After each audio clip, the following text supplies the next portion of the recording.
Semaine particulièrement chargée que celle écoulée pour Ali Bongo Ondimba, le chef de l'État gabonais qui a présidé un conseil des ministres au cours duquel ont été débattus des sujets importants concernant la vie de la cité.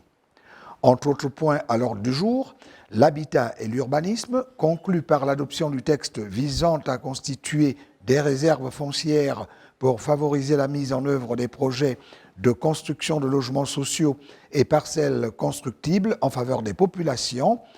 la réforme en vue d'opérer la centralisation des baux administratifs en une seule administration, mais surtout l'égalité genre, qui a vu être modifié le Code civil dans sa partie portant protection de la femme. Ainsi, des mesures ont été adoptées pour protéger les femmes contre les différentes formes de violence et de discrimination. Le texte vise également à lutter contre les poursuites et les éliminations dont beaucoup d'entre elles sont encore l'objet, de même que contre toutes les autres formes de violence dont elles peuvent être victimes dans le milieu familial, en assurant la promotion de l'égalité réelle entre les femmes et les hommes. Ça n'aura pas été le seul événement ayant marqué le calendrier d'Ali Bongo Ondimba la semaine écoulée,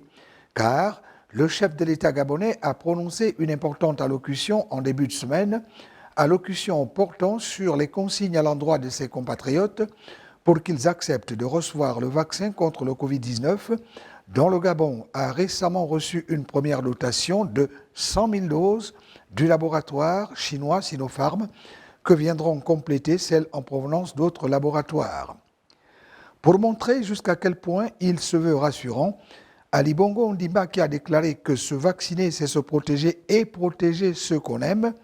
a été montré se faisant lui-même vacciner. Un acte qui a fait boule de neige. La première dame Sylvia Bongo Ondimba,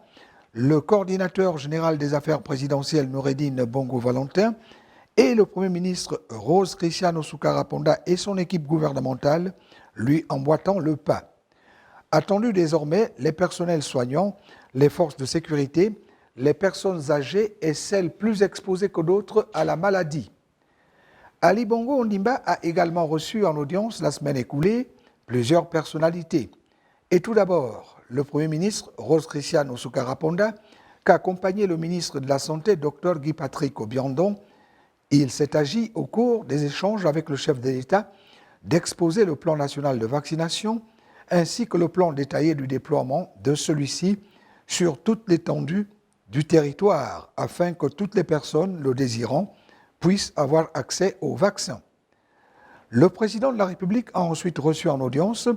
le président du Conseil économique, social et environnemental, René Ndémézo-Obiang, avec qui il a été question d'évoquer la nécessité qu'il y a de tout faire